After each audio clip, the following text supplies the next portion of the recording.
Hello and welcome to Awakened with Lea, the next chapter. I'm your host, Lea, and this show is about bringing to the forefront diverse guests who have experienced adversity and major or minor transitions in life so that we can provide our viewers with courage, confidence, and tangible tools to navigate any challenge in life with the lived experience and wisdom of our guests.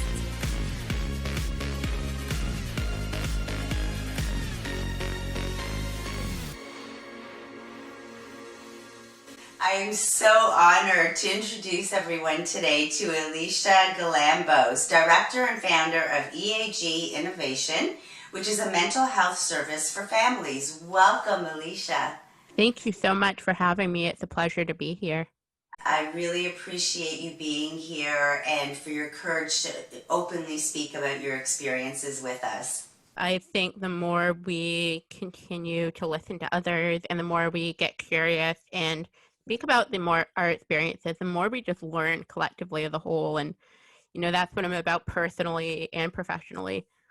Absolutely. And the more we learn, the more we grow. So I know that you have agreed to speak on a variety of topics today. And again, I thank you for that. So let's start off with you taking us back to some earlier experiences that shaped who you are today. So, for me, I had a little bit of a challenging childhood. I was a sibling to a younger brother with autism, and I was also thrust very early on into a caregiving role and into a lot of responsibility. So I most certainly matured faster. And at the time, maturity was seen as a good thing by adults, by teachers around me. And little do we know, maturity is usually, in children especially, is usually a sign of trauma. And at that point, growing up really quickly, by the time I was in high school, I was pretty much an adult. There wasn't much child left in me. And I think when we treat teenagers or even tweens as being adults already or having a good head on the shoulders, we miss the opportunity to learn emotional regulation, to learn about safety. And because at that time, think I was an adult, I thought I was invincible. I thought I could do everything. And I was amid an eating disorder for many years. So my actual previous diagnosis was atypical anorexia. I actually didn't get that to my 20s, but I was also very, very sick. So when I was in high school, I was constantly fainting. I missed a semester of the 11th grade because, I was so sick, but I was also at the same time very independent, very involved in the community, had a lot of jobs, positions, a lot of opportunities that were really just open to me. And that kind of led me to getting into some difficult and challenging situations that were unsafe or really opened up an opportunity for me not to have any protection behind me, not to really have a support network, and really being in situations where I was easily taken advantage of quite frequently. I can hear how painful that must have been for you. I think though pain, when I look at pain, we're not meant to hold it so long. So when I talk about it now, I can remember the pain then. I just don't feel like I carry that with me. That pain used to be such a weight, and now it's almost become a light. It's something I look for through a lens of what have I been able to do because of this pain? What have I been able to learn? What have I been able to grow from? And that's not always easy. It took a lot of years. Absolutely. But it sounds like the acceptance played a big part in your healing. I think for me, I remember going to dialectical behavioral therapy. And because it was one of those groups where you can start at any week. So if you could start at week 1, week 4, week 12, it didn't matter. You were still going to get back to whatever week you started on. And the first day I walked in, or one of the first days, was on radical acceptance. And this idea that we have the ability to use acceptance to reinvest in our lives, that just struck me. I felt in that moment everything changed, everything just got brighter because I didn't see acceptance as that. I saw acceptance as equaling forgiveness, and I had no intention to forgive. And really, what acceptance is that we get rid of all the stories that we've been telling ourselves for so many years. And then we get to own our power back. Exactly. And I think that's the biggest thing is looking at empowerment through a lens of now you get to be curious. You get to be curious about what other stories are out there. So the stories that we tell in our heads, are there other stories that don't align with self-criticism or don't align with shame? So I think that curiosity piece along with acceptance is really important, or at least it was for me too. And it sounds as soon as you changed your belief system, it allowed you to take your challenges into opportunities.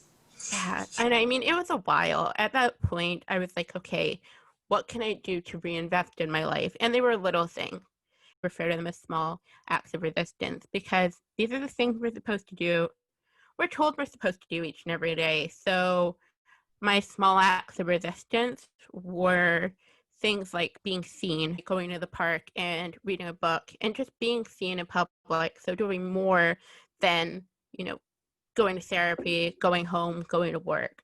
And I began to find other ways to enrich my life and nurture some of my talents. And that took years. It took about, for me, until I got to where I am now, that was about 2.5, 3 years of work and really getting to know myself again, knowing myself without the trauma, knowing myself without some of those limiting beliefs. And I think that's a big thing. We think we're as adults that we're supposed to know ourselves. And sometimes we just don't. We only know the one version of ourselves that we've been telling ourselves exists and is the only possibility. Yes, very relative to what you were saying about changing your belief system and all those stories. I just want to circle back to something you said in the beginning about maturity and trauma. Can you talk more about that? I think the biggest thing is giving them an opportunity to be exposed to stress, but positive stress.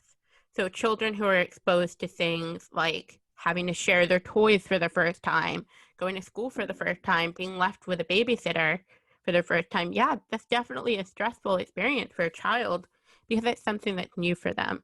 And then we cut into more toxic stress situations where children are becoming caregivers, where they're in a position where they're meant to be responsible. There's other traumas, there's things like abuse happening at home.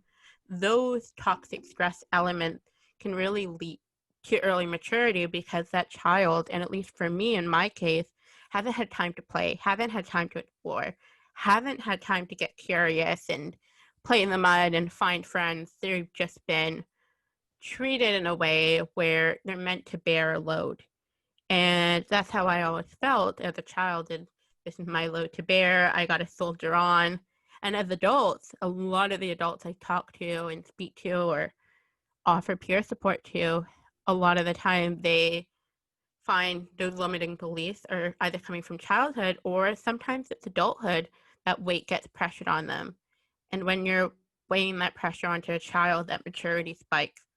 And that's how I felt it would for me is nobody saw the idea of a child being mature as being conscientious, as not making any mistakes, as a bad thing.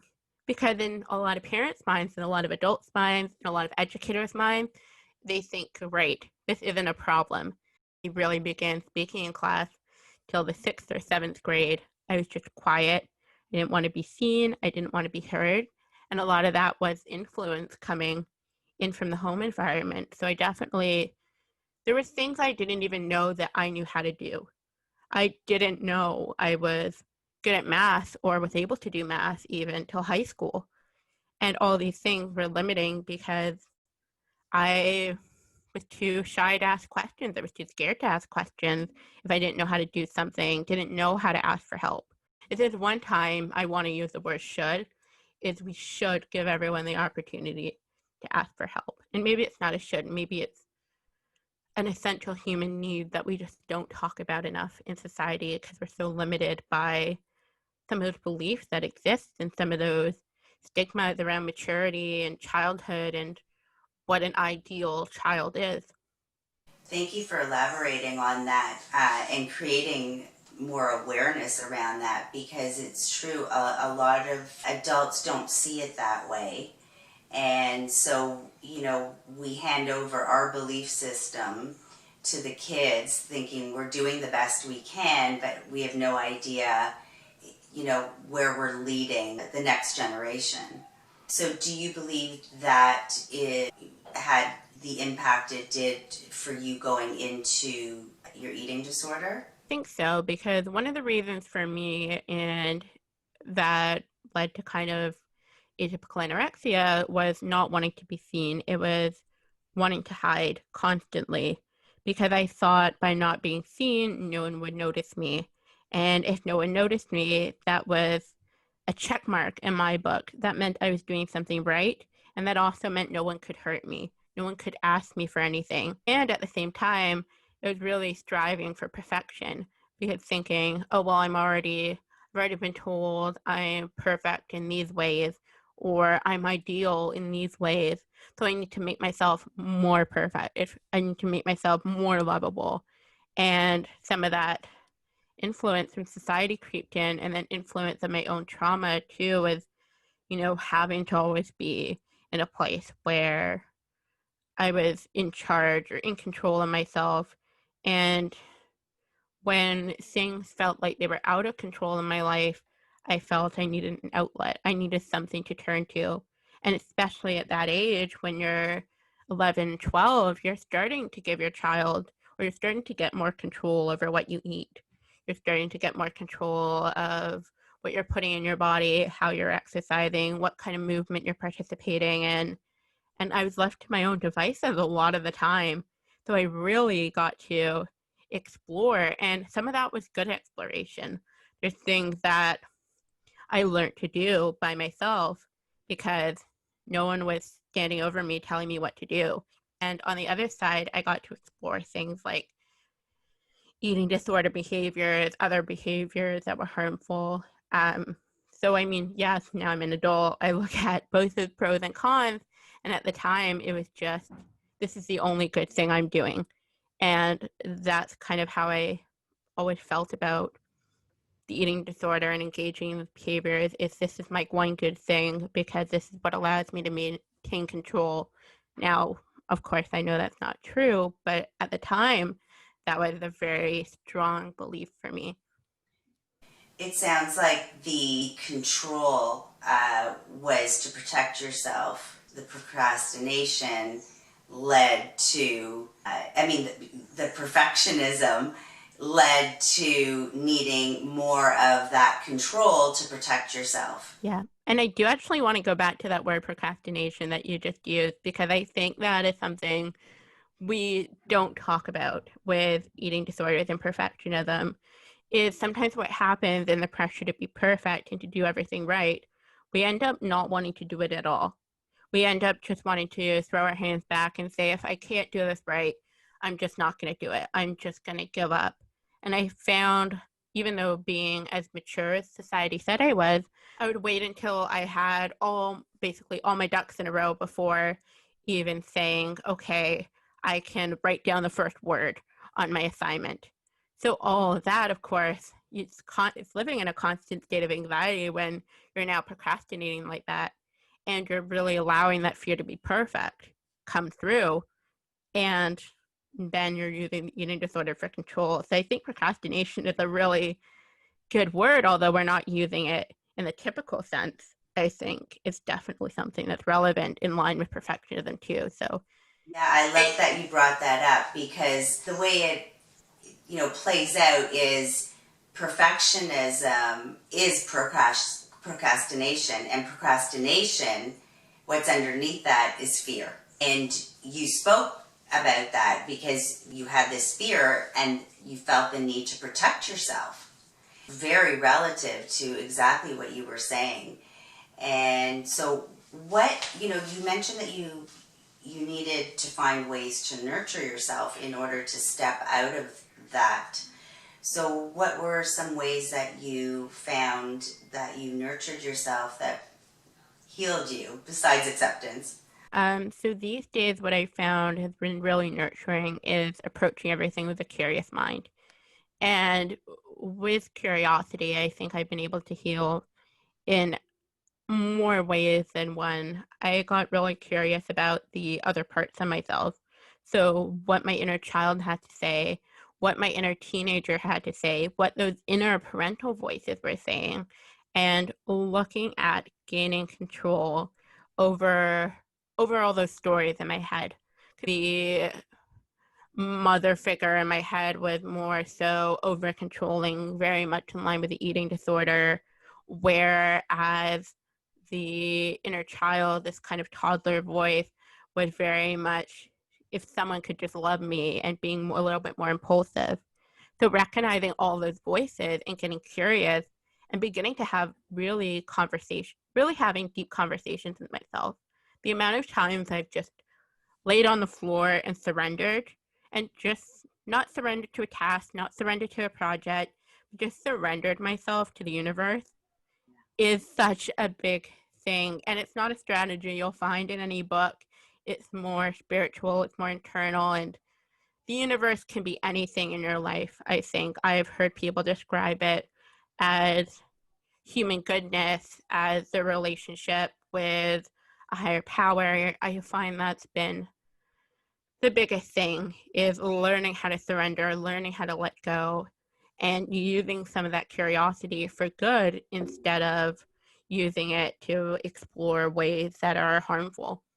I fully agree with you. And, you know, when we do surrender, it allows us to be more in alignment with our values. We end up focusing in that present moment of what we want, not what we don't want. And then everything falls into place. You don't realize, I had a conversation with a friend recently, and we were just talking about some of the things that we wanted in life. And within 24 hours, he was saying, I really want a car so I can go see my family. 24 hours later, he had a car. And we both had this thing. One of my things was I really wanted to be able to defy the connection that keeps us stuck with time zones. Same week later, I ran 4 different international sessions. And all these things, I think, when we surrender and we don't get caught up in how can I control this, how can I fix this, when we remove how can I fix this to how can I let this happen, things start to happen and things start to change slowly and with a steady progression. Yeah, that's when we gain ultimate control.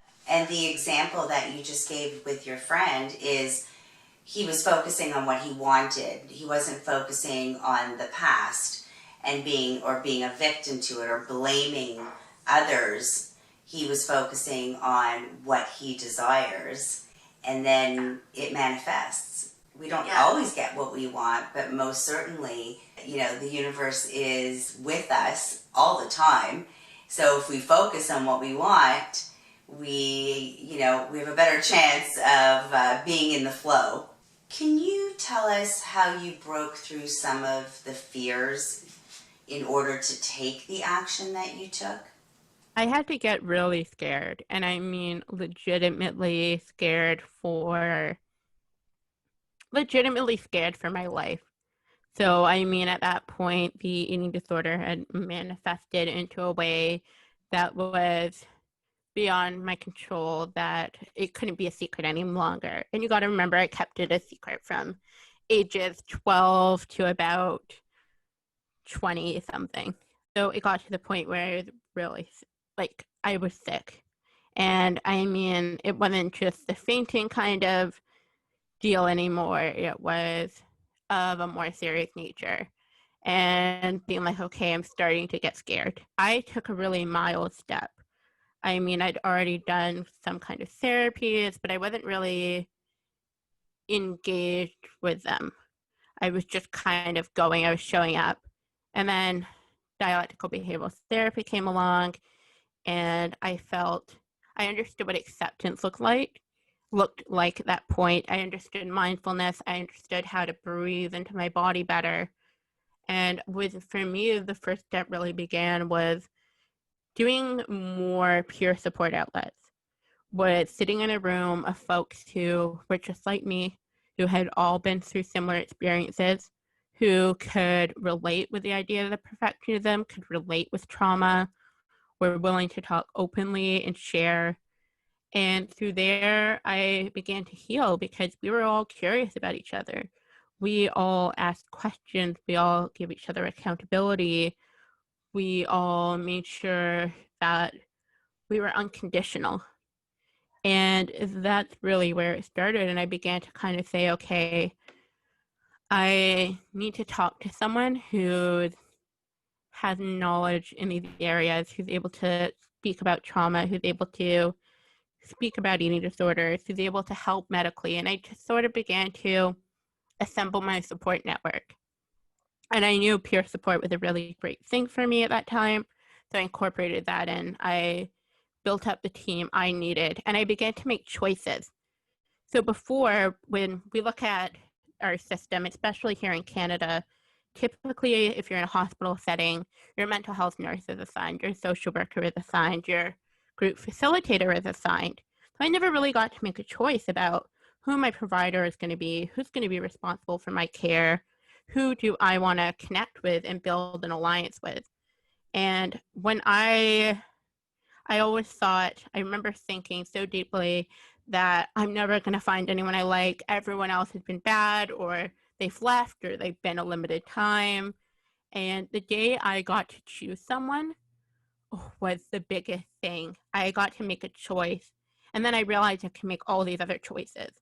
I realized I could look back at everything I tried in the past and decide, how do I want to move forward? And that was the biggest thing, where I didn't realize all that I had done. I didn't realize how much work I had put in. Powerful, very powerful. What you had said about taking a baby step, I think that is a very key message, because a lot of times we get overwhelmed and we procrastinate. We end up not doing anything, but it takes one step, and then you get the domino effect that you had created for yourself. So you took that one step, you created all this awareness, and then with all that awareness, you were able to make these conscious choices of which direction that you want to go in. It's not a destination you're trying to reach. It's about being present in the moment and focusing on learning and growing. And Exactly. when we're not trying to reach a destination, it allows us to be present in the moment. Again, I want to circle back to what you spoke about earlier. Can you identify with the trauma that you experienced? So I think when I talk about being hidden, and one of the reasons too, I know we've been talking about that strong eating disorder voice a lot. For me, that came out of experiences with sexual assault.